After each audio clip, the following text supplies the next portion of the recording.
On today's show, the Hawks have now won 4 consecutive games. This time they pull an upset in Boston for a legitimate revenge victory after an ugly loss less than 2 weeks ago. We'll get into all of what transpired, how they did it, and more coming up.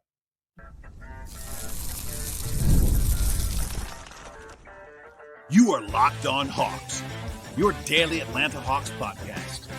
Part of the Locked On Podcast Network. Your team every day.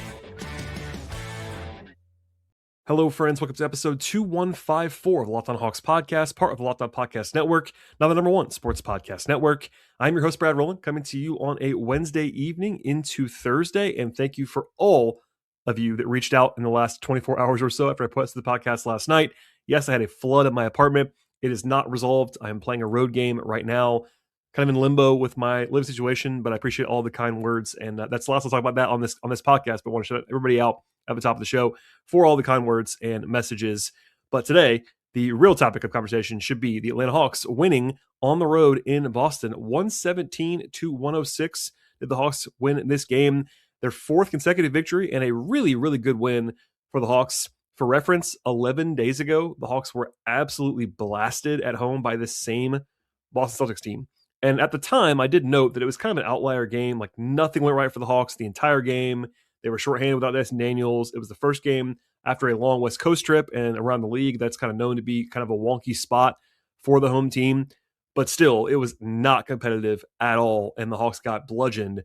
At the same time, the Hawks were underdogs in this game, and for a reason. Like, they're facing a 29-17 team on the road in their building. Our friends at FanDuel had them as 5.5-point underdogs in tip-off, and that made sense on some level. But the Hawks have been playing better basketball recently. In the previous 3 wins, they all kind of had different strengths, but certainly were starting to come together a little bit on the whole for Atlanta. And in this one, it was a 30-6 run in the first quarter for the Hawks to zoom to a big-time lead, and that basically was the difference in the game. The Hawks were not perfect after that. In fact, they lost the rest of the game after that, but all 48 minutes count in the NBA. And the lead never got below 9 the entire game. The Hawks did a really good job defensively, even when they kind of cooled off on offense after that hot start. And generally speaking, it was a comprehensive 2-way victory. And again, look, Boston's kind of surprising in where their record is, given what their roster looks like without Jason Tatum and all that stuff. But this is a team that's playing at a very, very high level this season. And you went to their building and beat them pretty soundly in this spot. So obviously a big picture win for the Hawks. And as we always do on the podcast, I kind of dive into how it happened. And really was a 2-way victory. I think the defense is kind of where I would like to start on the analysis front, and that it was really strong throughout the game.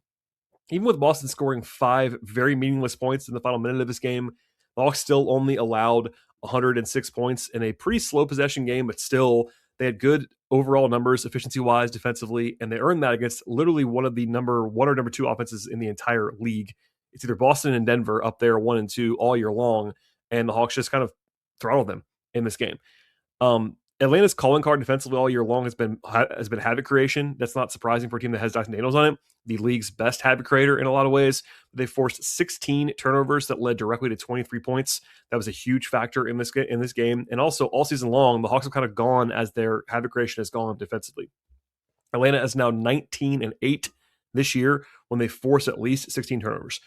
And that's an arbitrary number, but it's also like, hey, if the Hawks are creating havoc, they're going to win a lot of games, and that happened in this spot. They did a good job not fouling in this one. Only allowed 16 free throws the entire game. That's a very good number, even against a low-driving team like Boston.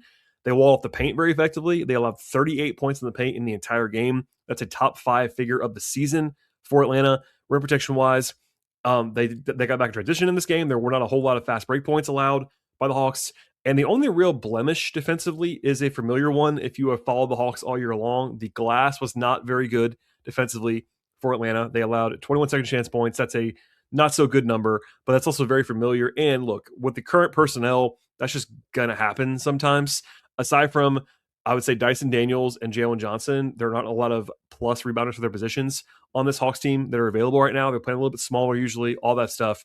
But you can get away with that when you're doing really well everywhere else on defense. That's a key factor in this one. And look, I like to give you the whole picture on this podcast. There was some 3-point variance in a positive direction for the Hawks in this game. Boston was 9 of 34 from 3, and Atlanta was 18 of 42.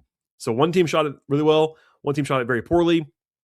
And the Celtics came into the night as one of the top, probably 5 overall 3-point shooting teams when you combine volume and accuracy this season. So the Hawks are pretty fortunate to have that kind of night happen against them. But what you can control more than accuracy, generally speaking, is volume. And the Hawks only giving up 34 attempts to Boston is actually pretty good. That's a positive indicator. If you watch the attempts back, as I did before recording the podcast, the Hawks did a really good job defensively in this game. Like, both can be true at the same time. The Hawks did a good job defensively, and they got a little bit lucky at the same time. That happens. That's okay. It happens. It's 82 games of the season. Sometimes you'll have good positive variance nights. Sometimes you'll miss every shot, like the Hawks did against Milwaukee last week. So anyway, if you were to level it out a little bit on the 3-point shooting normalcy, this game would have been a lot closer. But the Hawks could have won it anyway. And again, one more time, they were on the road as an underdog and outplayed Boston. They really did. And crucially, not to compare everything back to the previous matchup when the Hawks got throttled at home, but Dyson missed that game, and I think his presence on that, it was kind of, I felt awkward mentioning it after that game was over, because obviously Dyson was going to make up a 40-point margin, but the Hawks missed him so badly on film in that game. Jaylen Brown got anywhere he wanted the entire game. Dyson is the linchpin of the defense in a lot of ways for the Hawks, and with him back, that's a huge factor. And the Hawks, generally speaking, were way more connected, far fewer breakdowns in this one. And crucially, Jaylen Brown had 21 points on 22 shots. And that is a credit to Dyson, if not only Dyson, certainly, but certainly he's a big part of why they were able to kind of stay solid in this game on defense. On offense, it was not spectacular for the most part, but it was very efficient for the Hawks.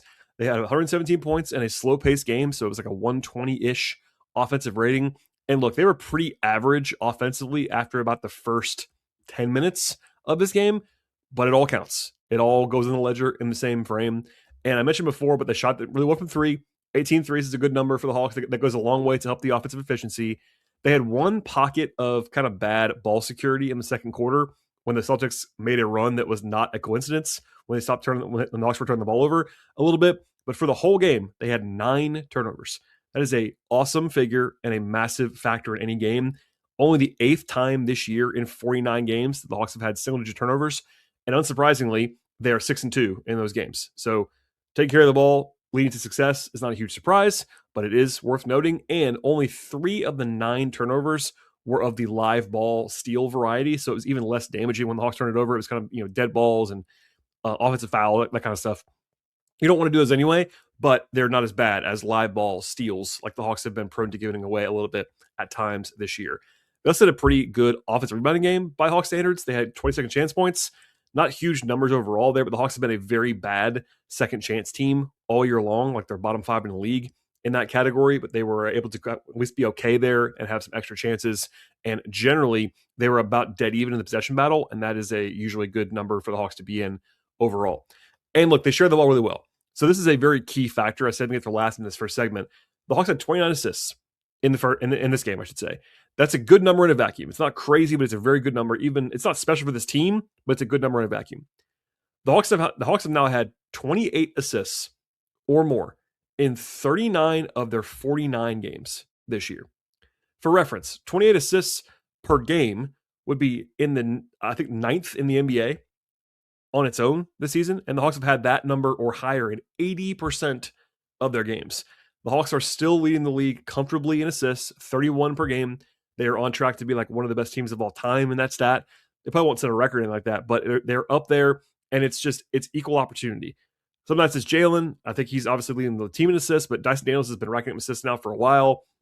This is another great example of, I believe the Hawks had 5 guys with 3 assists or more in this game. Another 6, another guy with Mo Gay had 2 assists in this game.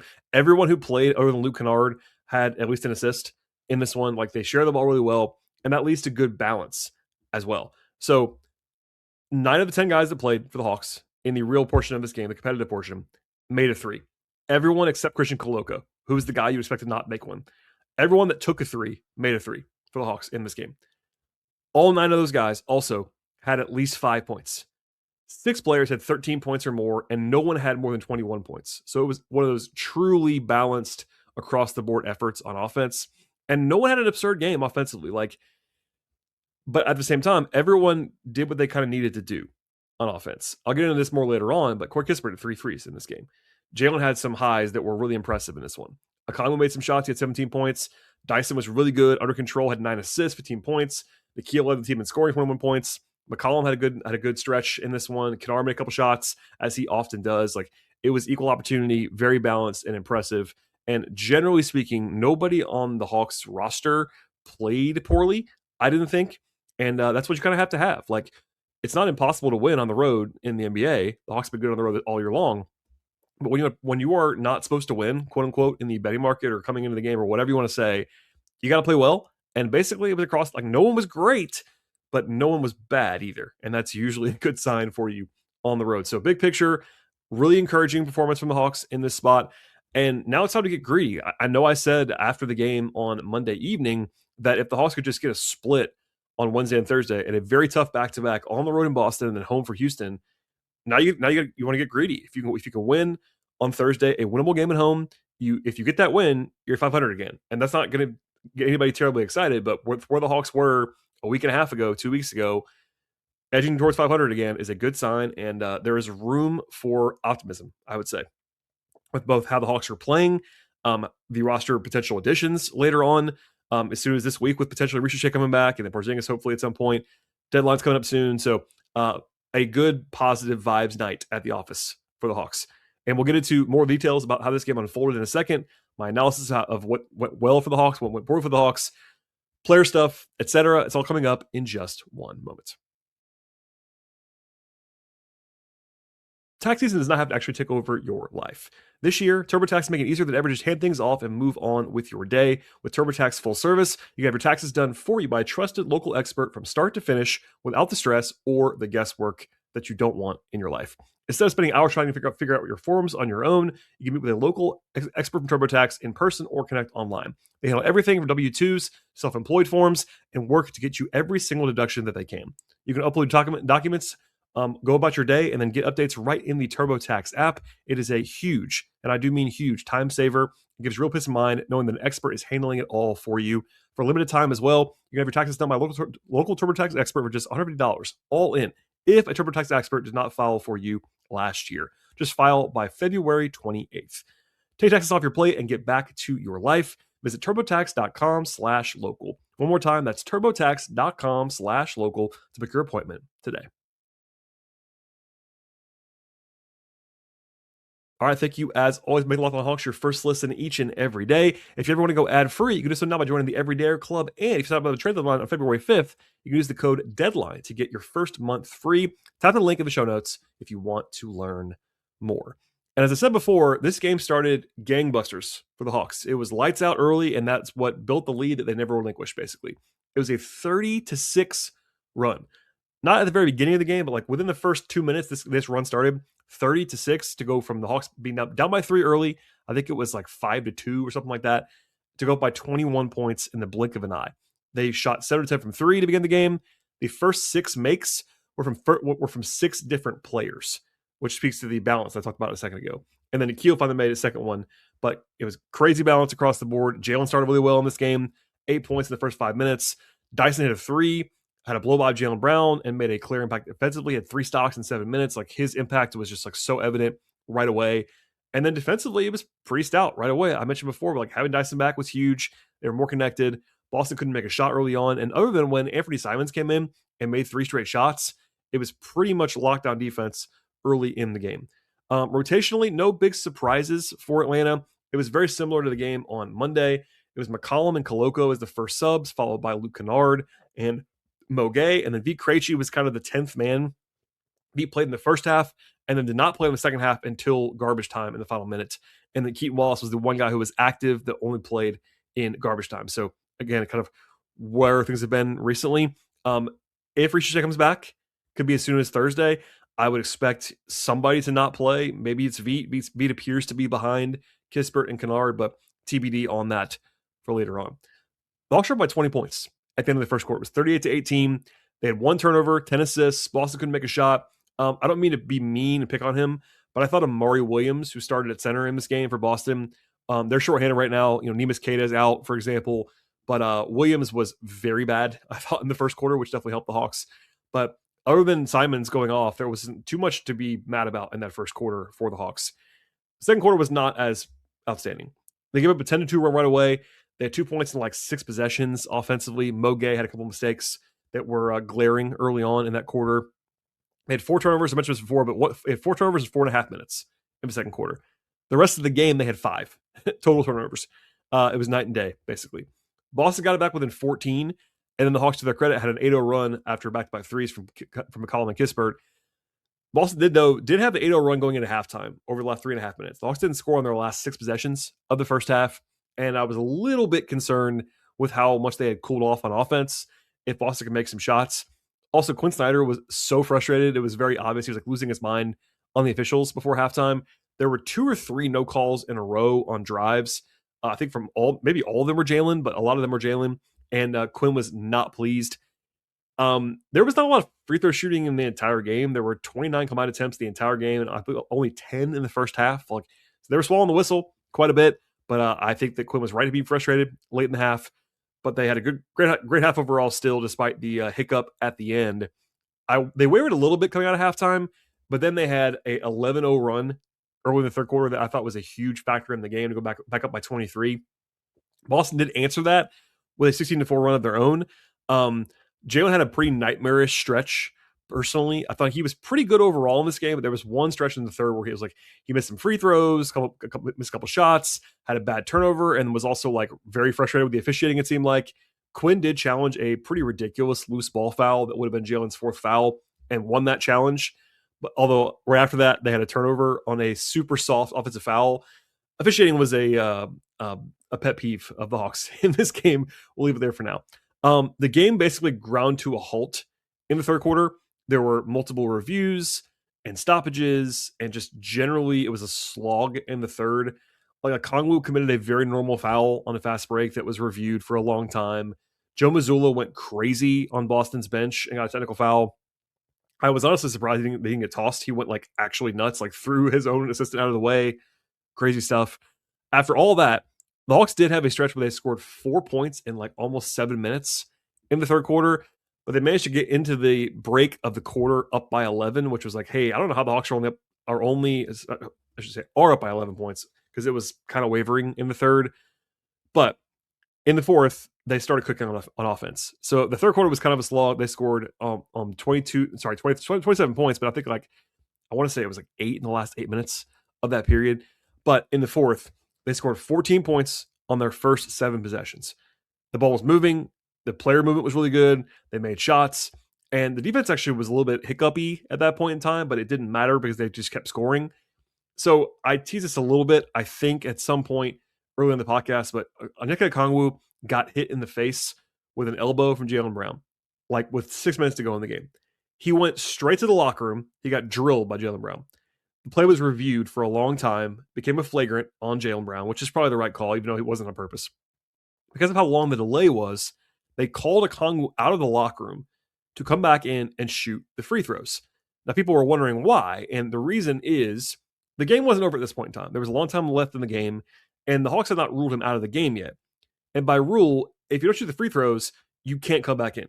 So I don't know who made that decision, but they brought him out of the locker room. He came out and was bleeding, like very obviously from the face. A couple of camera shots that I don't want to watch ever again about Okongwu's face and teeth and all that. It was not great. And as soon as he made the second free throw, he ran back to the locker room, and that was it for him. The Hawks called it a facial contusion officially when they ruled him out of the game. Hopefully, I'm sure you've seen this if you are not squeamish. Some pictures out there, reactions out there. I'm hoping it's only just dental issues.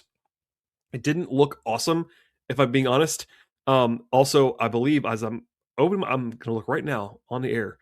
Okongwu shared on his Instagram story. I was just sent this a shot of it. So if you want to see more from Okongwu's mouth, it's on Instagram. He said, "Good win."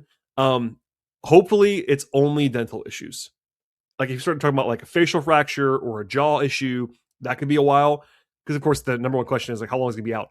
I have no idea. If it's only dental, then it won't be very long. He could miss the game tomorrow for sure, but we'll see.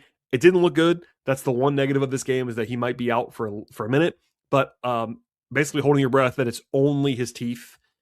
That's not fun for anybody, but that won't cost you games like plural probably if it's only that. So cross your fingers on your jaw facial fractures, all that stuff, and then we'll see. I also wonder, by the way, on that subject, if the Hawks might put Asa Newell on a plane. He is in California with the Skyhawks right now. I would probably put Asa on the first flight out in the morning, just as an insurance policy. Not that he would necessarily play a ton, but they do need more size if Okongwu can't play. So call Asa back. That'd be what I would do no matter what, personally. Anyway, the game was not over, as I mentioned before, but shortly after that, the Hawks did kind of put it away. Dyson had a pretty nice putback dunk, and then Nickeil Alexander-Walker is apparently the king of the circus left-handed three because he just made another one of those. That was he made like a half quarter recently in that same fashion. And then for me, the dagger was a Jalen 3-point play with like 4.5 minutes to go up by 19. Jalen did leave the court late in the fourth quarter before everybody else did. I think he was fine. I don't want to say that for sure.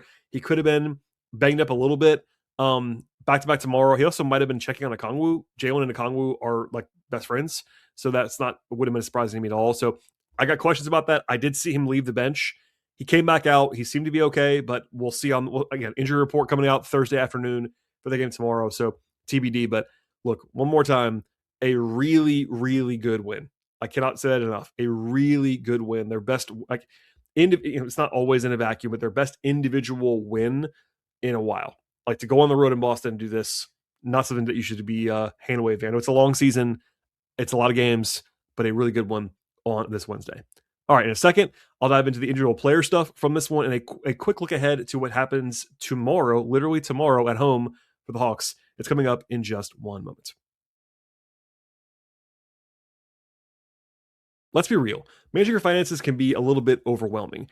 There's subscriptions that you actually might have forgotten about. There's bills that keep going up for you. Also trying to figure out where your money's actually going to go each and every month. It's easy to feel like you're losing control of your finances sometimes. And honestly, who has time to check all the transactions or hunt down hidden fees at the same time? That's where Rocket Money comes in to help. Rocket Money is a personal finance app that helps you take control of your own finances. It finds and cancels your unwanted subscriptions. It monitors your spending for you, helps you lower your bills so you can actually grow your savings at the same time. Rocket Money has been huge for me, saving me money and just buying subscriptions and letting me cancel them easily right in the app. Just a few taps, just keeping an eye out for me in general. They have an absolute game changer with the automatic transaction categorization. Let's see where my money's actually going each and every week and month. You actually set budget goals and get insights for they're personalized to you. Also, they have access to real-time alerts for large transactions, bills to pay, and balances that are low for you as well. At Rocket Money, they even let you consolidate your checking, your savings, your loans, and investments into a single dashboard to give you the clearest possible picture of your finances.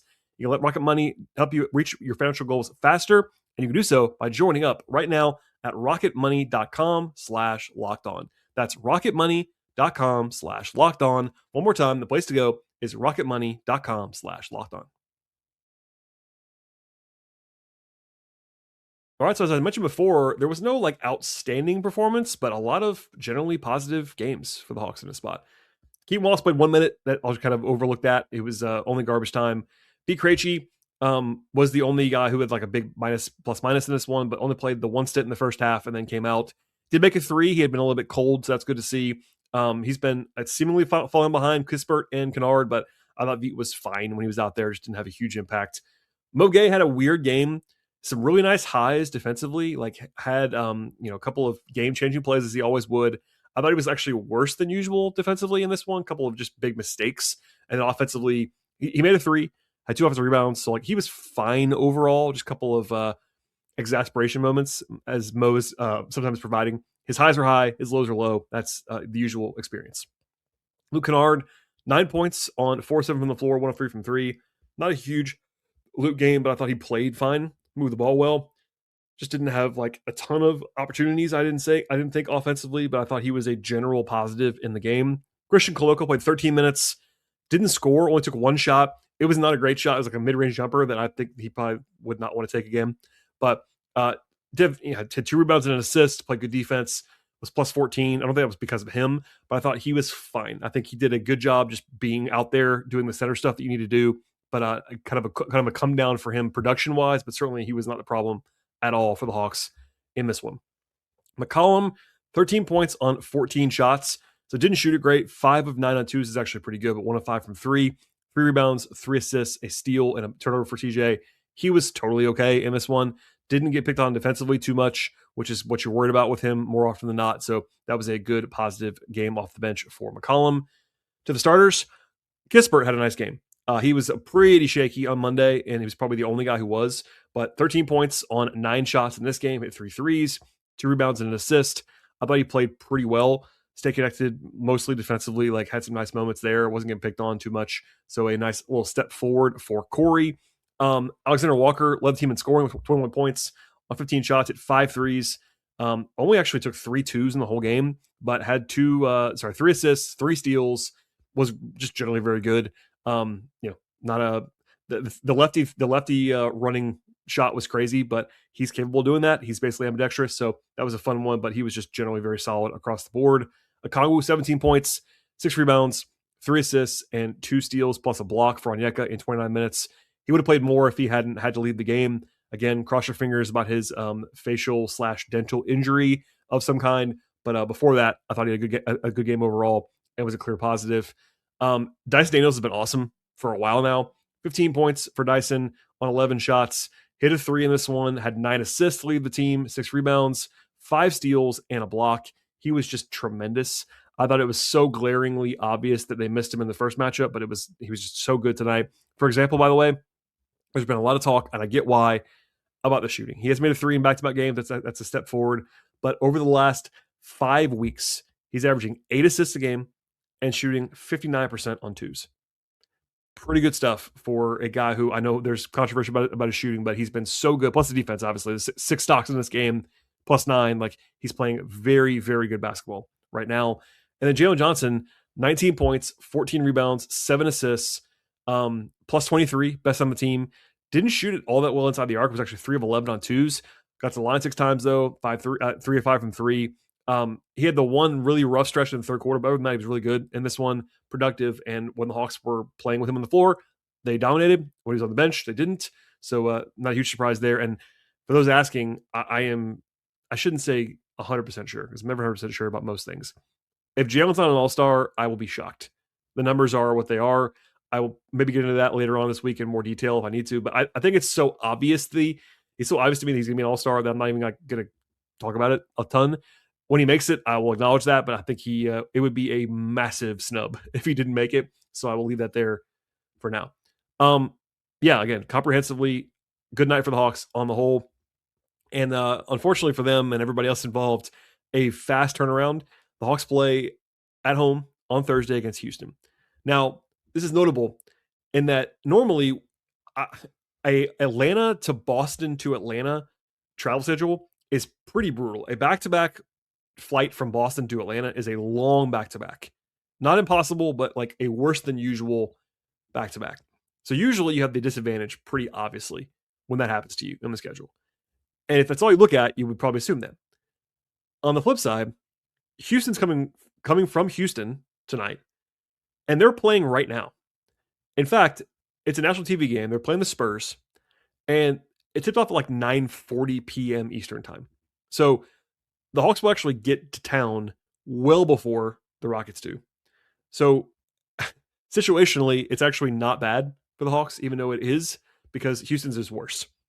Also, the game is, because it was such a late tip against San Antonio, it has to be a later tip because of league rules on Thursday. So the Hawks actually have a rare 8-10 start at home on a Thursday. And it's not national, it's just a regular game on FanDuel, all that stuff. But it's because of the travel of the Rockets. So keep that in mind if you are getting to the game earlier, wondering why the game is actually scheduled for 8. Usually that means like an 8:09, 8:10 tip. So stay tuned for that. But long story short, the Rockets are good. They're not a total juggernaut this year. They are playing well. They're actually, not surprisingly, they're, I believe, 16-3 at home this season, and they're not so good on the road. So that's not always predictive, but certainly worth noting. They're still one of the best teams in the league by point differential. They've had some weird losses this year, but generally speaking, Houston's very good. So that's one to keep an eye on. Tough matchup, but winnable. You're at home. The Rockets might have some absences, like KD's been sitting some back-to-backs this year, for example. Okongwu is a big TBD. Ricochet could play tomorrow. I don't really know. We'll find that out on Thursday afternoon together as the Hawks release their injury report after the back-to-back. So one more time. I mentioned before this back-to-back that I'll be consistent and just say if they get one, that's a pretty good outcome with a tough back-to-back. But when you win the first one, it's like, all right, can you sweep it? That'd be awesome. And if you get the win on Thursday, you're 25-25. That's not going to get anybody excited, but it is a step forward from where they've been recently. But I'll leave it there for now. If you are new to the podcast, please subscribe to Locked On Hawks anywhere you get your podcast. And I'll be back again tomorrow, as I always would be, after the game. So please subscribe one more time. Apple, Spotify, YouTube, etc.